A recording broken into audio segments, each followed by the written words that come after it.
Je voudrais, moi aussi, saluer très chaleureusement tout le monde et souhaiter la bienvenue à cette émission. Nous remercions Frère Scherer pour la précieuse parole qu'il a lue en introduction. C'est tout simplement puissant lorsque nous réfléchissons à la manière dont Dieu a pu utiliser les prophètes dans l'Ancien Testament et les apôtres dans le Nouveau Testament pour exposer le conseil de salut de Dieu et en particulier celui concernant l'Église. De sorte qu'il nous suffit aujourd'hui d'ouvrir le livre et d'y lire dans l'Ancien et le Nouveau Testament. Et ce qui est beau, c'est que Paul, dans sa lettre à l'église d'Éphèse, n'a pas écrit à une quelconque dénomination, mais aux véritables croyants. Il pouvait écrire un seul Seigneur, une seule foi, un seul baptême. Il a pu mettre l'accent sur les vérités bibliques fondamentales jusqu'à dire que nous devons veiller à ne pas être ballottés au gré des vents de doctrine, mais à être bâtis sur le fondement des apôtres et des prophètes, où aucune tempête ne peut faire bouger quoi que ce soit, où tout reste comme c'était au commencement. Nous faisons bien de relire Éphésiens 4 encore une fois, et nous remercions Dieu pour nos frères ici en Suisse, que ce soit le frère Scherer, le frère Keller, le frère Baumgartner. Dieu a aussi veillé à ce qu'il y ait en Suisse de vrais croyants qui ne soient pas ballottés par n'importe quel, par chaque vent de doctrine, mais qui restent, qui demeurent dans l'enseignement de Christ, dans l'enseignement des apôtres, et qui vivent leur préparation pour le retour de Jésus-Christ. Nous saluons également tous ceux qui vivent en Autriche et dans tous les pays voisins, ainsi que dans le monde entier, et même tous ceux qui vivent jusqu'aux extrémités de la terre. Nous vivons en effet une période particulière. Nous écoutons les informations et nous nous demandons ce qui va encore se passer. Et nous pensons à chaque fois nouvellement à Matthieu 24, en particulier à ce qui est écrit au sujet de toutes les détresses, des guerres et des cris de guerre, de famine, des temps difficiles, des temps chers, des pestes, de tout ce qui arriverait avant le retour de Jésus-Christ. et que nous devrions veiller à ce que lorsque tout cela arrivera, à relever nos têtes, à relever la tête parce que nous savons que la rédemption de notre corps est proche et que le Seigneur reviendra pour prendre les siens auprès de lui.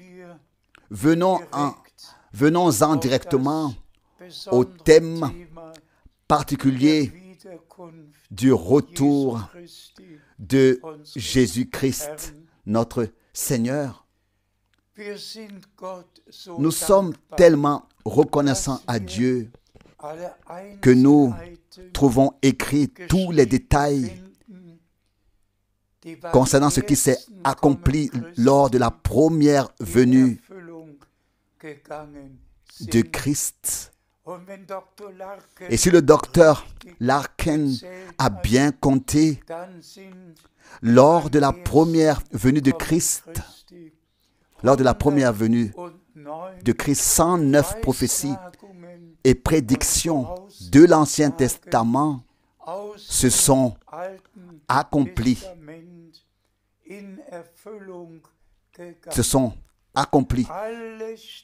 Tout était écrit et tout s'est accompli.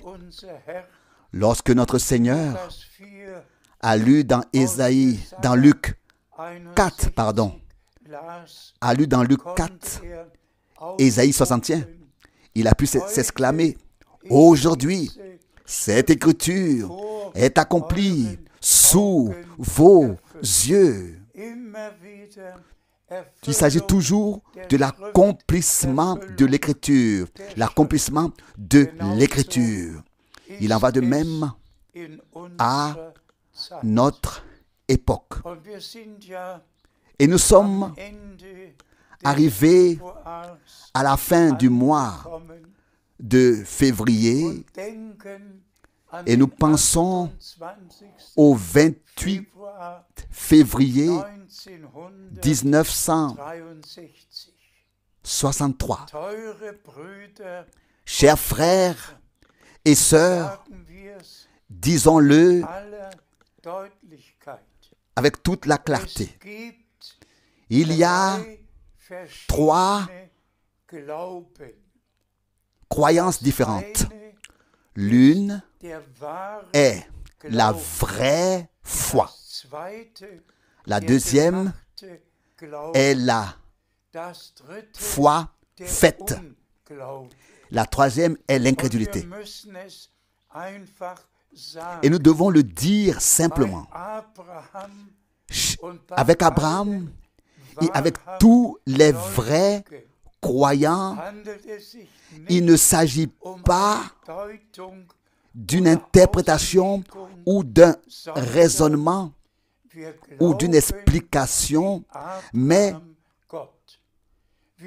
comme Abraham, nous croyons Dieu. Nous croyons Dieu, à savoir ce que Dieu a vraiment dit et vraiment promis dans sa parole. Ça, c'est la foi véritable, vivante, divine, qui nous a été donnée. Et notre Seigneur dit: celui qui croit en moi, comme le dit l'Écriture. De la même manière, il a souligné avec insistance: si vous ne croyez pas que je le suis, vous mourrez dans vos péchés. Et si nous parlons encore de l'incrédulité, elle a commencé, si nous venons à parler encore de l'incrédulité, elle a commencé dans le jardin d'Éden.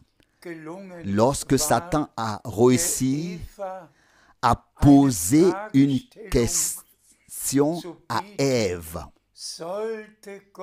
Dieu aurait-il vraiment dit. Là où la parole de Dieu est remise en question, l'incrédulité triomphe dès le premier instant.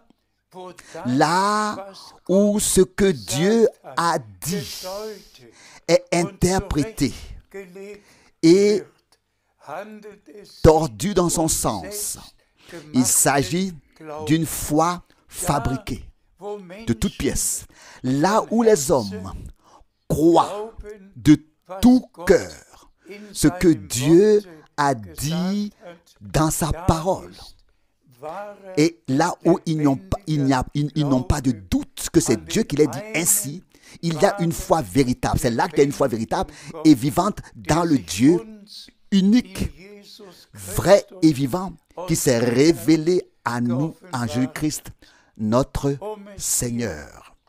Pour le dire brièvement ici, toutes les églises chrétiennes ont formulé leur confession de foi. Aucune des 350 églises dites chrétiennes n'a conservé la foi originelle telle que nous l'avons entendue dans la parole d'introduction tirée d'Éphésiens 4, un seul Seigneur, une seule foi, un seul baptême. Toutes ont établi leur propre confession de foi. Leur propre confession de foi. D'autres ont introduit des dogmes. Tout a changé.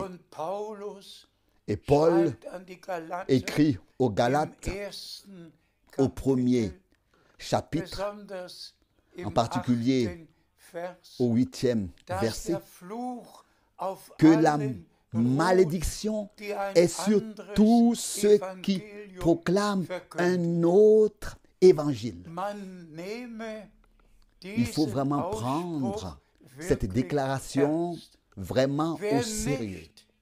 Celui qui ne proclame pas sous la conduite directe du Saint-Esprit le même évangile originel, le même message divin du salut, la même foi, le même baptême, celui qui n'est pas en accord en tout avec Dieu et la parole de Dieu, croit en vain. Et le Seigneur a dit à ce sujet, c'est en vain qu'il m'adore, parce que vous avez fait des doctrines d'hommes vos ordonnances. Frères et sœurs, je pense ici à l'exemple du Conseil mondial des Églises, lorsqu'il a été dit à la fin dans le résumé, nous sommes certes tous fondamentalement différents les uns des autres, mais nous sommes un dans la Sainte Trinité. Et ensuite, au nom du Père, du Fils et du Saint-Esprit. Frères et sœurs, nous l'avons dit et devons le répéter encore et encore.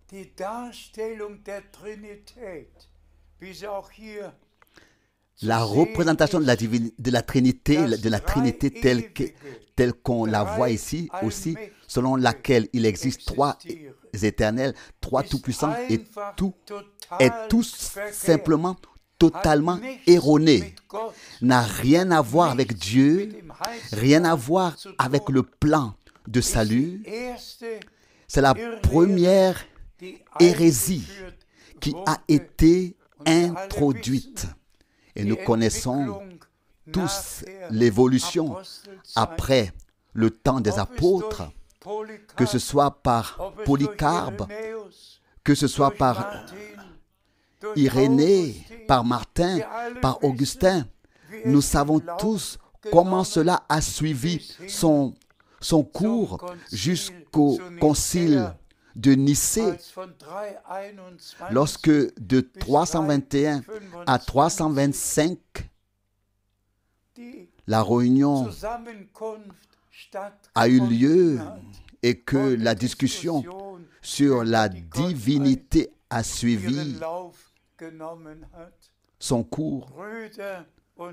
Frères et sœurs, laissez-moi ici être clair et le dire clairement. Nous ne retournons pas à Nicée. Nous ne retournons pas à Chalcédoine. Nous ne retournons pas à Rome. Nous retournons à Jérusalem.